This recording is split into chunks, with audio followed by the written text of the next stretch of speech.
నిమిషం వారు వారు గౌరవ శాసనసభ్యులు నల్గొండకు వచ్చే ముందు కాబట్టి చెప్తున్నా అధ్యక్ష, నేను జగన్మోహన్ రెడ్డి గారు స్టేట్మెంట్ ఇచ్చిన తర్వాత జగన్మోహన్ రెడ్డి గారు అసెంబ్లీలో కేసీఆర్ ఒక అడుగు ముందుకేసి రాయలసీమ, ప్రకాశం, కృష్ణా, గుంటూరు అని చెప్పిన తర్వాత ఇంకా మీవేవో తప్పు చేసావు. జగన్మోహన్ రెడ్డి చెప్పిండు, గౌరవ ముఖ్యమంత్రి గారు చెప్పిండు. మీకు ఒకటే చెప్తా అధ్యక్ష, మా గౌరవ మంత్రివారు ఉత్తమ్ కుమార్ రెడ్డి చెప్పాను, మీకు ఏమన్నా నల్గొండ కాదు కదా, నల్గొండ రావాలంటే మన 60 రోజుల కింద ఎన్నికలు 60 రోజుల కింద జరిగినాయి అధ్యక్ష. ఎంత చేసా అధ్యక్ష, ఎక్కడ కూడా డిపాయిడ్ బొటాబొటి డిపాయిడ్ తెచ్చినాక 11 సీట్లల్లో ప్రజలు చెప్పుతో కొట్టినట్టు ఒక్కొక్క ఎమ్మెల్యే 60-70 వేలతో గెలిచినంటే నల్గొండ జిల్లాని మోసం చేసిండు. నల్గొండ జిల్లాని మోసం చేసింది కాబట్టి ఆ విధమైన రిజల్ట్ ఇచ్చాను. ఇవాళ అధ్యక్ష, ఆ రోజు మా జిల్లాకు చెందిన మంత్రి ఉన్నట్టు దగ్గర 10 ఏళ్ళు ఇవాళ సభలో లేడు. ఇవాళ సభలో లేడంటే మొఖం లేక జగదీష్ రెడ్డి గారి గౌరవ శాసనసభ్యుడు ముఖంలో లేడు. ఎందుకంటే కేసీఆర్, హరీష్ రావు, జగదీష్ రెడ్డి కలిసి మా జిల్లాని నాశనం చేసిండు. దక్షిణ తెలంగాణ నాశనం చేసి ఇవాళ మంచినీళ్ళు లేక అధ్యక్ష ట్యాంకర్లతోని ఇవాళ మళ్ళా ఫ్లోరైడ్ నీళ్ళు తీసుకొచ్చే అధ్యక్ష మాది 2004లో కాంగ్రెస్ ప్రభుత్వం వచ్చినప్పుడు సాగర్కి వెళ్ళి తీసుకొచ్చి కృష్ణా వాటర్ తాగిన ఇవాళ వీళ్ళ పుణ్యం అని వ్యవసాయం మర్చిపోండి, తాగటానికి నీళ్ళు లేక ఫ్లోరైడ్ నీళ్ళు తాగుతాం అధ్యక్ష. అందుకే క్షమాపణ చెప్పాలి. ఇదే కేసీఆర్ గారు బయలుదేరే ముందు ముక్కు నేలకు రాసి నల్గొండ జిల్లాలో ఎంటర్ చేయాలని చెప్పి అదే మరొకసారి చెప్తున్నా.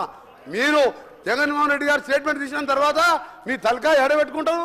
జగన్మోహన్ రెడ్డి గారు స్టేట్మెంట్ ఇల్లే, జగన్మోహన్ రెడ్డి స్టేట్మెంట్ ఇన్నదా మినిస్టర్ గారు మధ్య అధ్యక్ష. మా పల్లా రాజరెడ్డి గారు ఒకసారి అధ్యక్ష, పల్లా రాజరెడ్డి గారు గౌరవ శాసనసభ్యులు మా ఉత్తమ్ కుమార్ రెడ్డి గారు మాట్లాడుతున్నప్పుడు ఆయన ప్రాజెక్టు గురించి మాట్లాడధ్యక్ష, ఆయనకి ఏం సంబంధం అధ్యక్ష? ఆ ప్రాజెక్టులు 2014 రాజకీయాలే లేడు, ఒక ఇంజనీరింగ్ కాలేజీలో మేనేజరు, ఆయనకి అధ్యక్ష ప్రాజెక్టు గురించి ఆయన మధ్యలో మాట్లాడతాడు. అందుకని చెప్తున్నాం అధ్యక్ష, మళ్ళీ డిమాండ్ చేస్తున్నాం, క్షమాపణ కాదు, తల తిరిగి నల్గొండ జిల్లా ప్రజలు నల్గొండ జిల్లా పెట్టే కాలు పెట్టి అర్హత కూడా లేదని చెప్పి కేసీఆర్ గారికి మరొకసారి హెచ్చరిక చేస్తున్నాం. హరీష్ రావు గారు ప్లీజ్ ప్లీజ్. సార్ ఇప్పుడు స్పీకర్ సార్, రాహుల్ గాంధీని కూడా అమేథీలో చెప్పుతో కొట్టినట్టే మరి.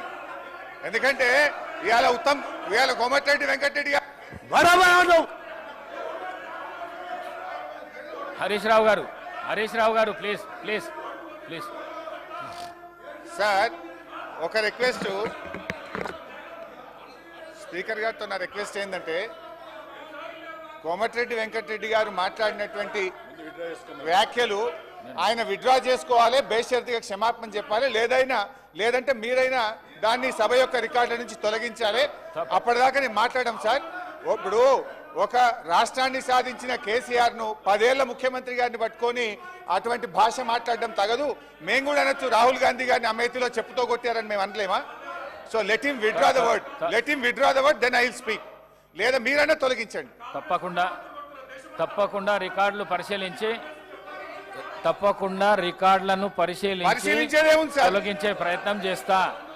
మీరు కంటిన్యూ చేయండి. సార్ ఆయన అన్నాడు సార్, చెప్పుతో కొడతామనే పదాన్ని మీరు డిలీట్ చేయాల్సిందే. తప్పకుండా మీరు చెప్పాలి సార్, ఐఎమ్ డిలీటింగ్ అని చెప్పండి. మీరు అలాంటి పదాలు అసెంబ్లీలో మాట్లాడకూడదు. I'm deleting. Thank you. Please continue. అధ్యక్ష ప్లీజ్ ఒక్క రిక్వెస్ట్ అధ్యక్ష, నేను ఒక్క నిమిషం మాట్లాడితే 5 నిమిషాలు వారికి ఛాన్స్ ఇచ్చారు. దయచేసి నేను మాట్లాడిన తర్వాత వాళ్ళు ఎంతసేపు మాట్లాడినా నేను వినడానికి సిద్ధంగా ఉన్నా. కైండ్లీ మమ్మల్ని డిస్టర్బ్ చేయొద్దు. ఉత్తమన్న మాట్లాడితే 1.5 గంటల సేపు విన్నాము, దయచేసి వాళ్ళని కూడా వినమనండి ఓపిక.